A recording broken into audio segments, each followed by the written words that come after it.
What if I told you there's an effective way to drastically reduce your cost in China, improve your quality, and create a robust supply chain? Hi, my name is Amit, and in just a minute I'm going to share with you some great tips and information you can start using right now in order to lower your cost and work much more effectively in China. But first, let me ask you a few questions. Do your staff travel to China often? Do they spend long periods of time over there? Do you feel overall cost directly related to your operations in China is just too high? Do you learn about problems related to your orders too late, so late there's no time to do damage control? If you answered yes to all or some of these questions, you're not alone. So, why all this happens? Let me ask you one more question. Do you get the feeling that if you don't follow your orders very closely, things will go wrong? So, let's see. So far we spoke about spending too many resources on operations in China because you feel like you must follow your orders very closely, otherwise things will go wrong and you will know about it too late. Is that about right? So, what is the root cause? I hear people offering all sorts of answers, and quite frankly, any answer is as good as the next. I would like to offer two options. Number one, communication issues. Lots and lots of misunderstandings. And number two, the extent to which a buyer and a supplier are right for each other. Let's talk about communication first. Most people in China speak English as a second language. The level of English ranges between great and basic. For those people whose English is medium to basic, communicating in English is a challenge. And misunderstandings happen. And I know, English is not my first language, and I make mistakes all the time. The problem is that usually the buyer and the supplier don't even know there was a misunderstanding, and then everybody is surprised how come the other party is not following agreements. Second, the Chinese and Western cultures are fundamentally very different. When we speak to people face to face, non-verbal communication makes 70% of the messages we exchange. Non-verbal communication includes, among others, body language and tone of voice. Without knowing the culture of the person we're talking to, understanding their tone of voice and body language is very, very difficult. It takes years to learn the nuances of a culture, not to mention that in big places like America, Europe and China, there are many subcultures. The truth is that most of the time we forget we come from different cultures. And then, what do? We interpret our Chinese counterparts' body language and tone of voice based on our culture. And we're not even aware we're doing it.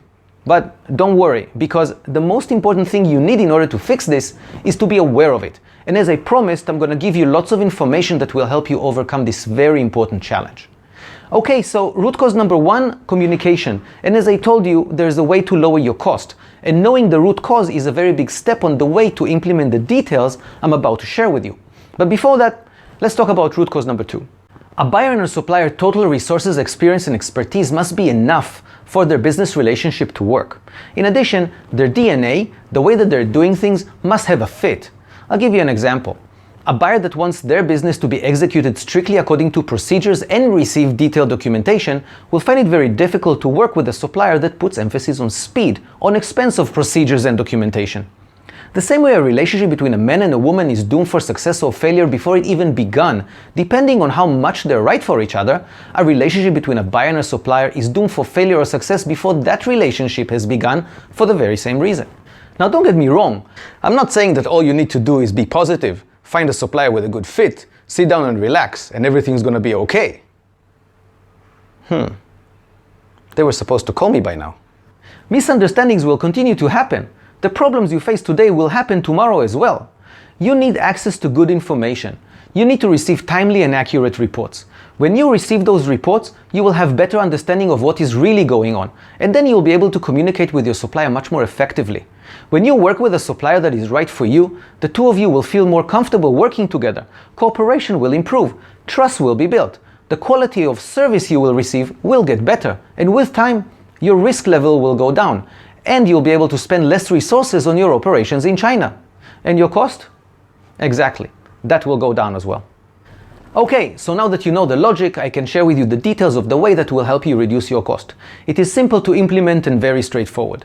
Now, since this is not something I can cover in 5 minutes, I dedicated a whole video just for this topic. It is free and it has detailed information I'm sure you will find very useful. This video is about how to reduce misunderstandings, better understand Chinese business culture, and how to find and work with suppliers that are suitable for you. Just click this link and get this free video packed with very useful knowledge and insights that help me and my clients tremendously during the 20+ years I've been here in China. You can also find the link in the comment section down below this video, so click it right now and I will see you in the free video in just a minute. Thank you for watching. See you soon.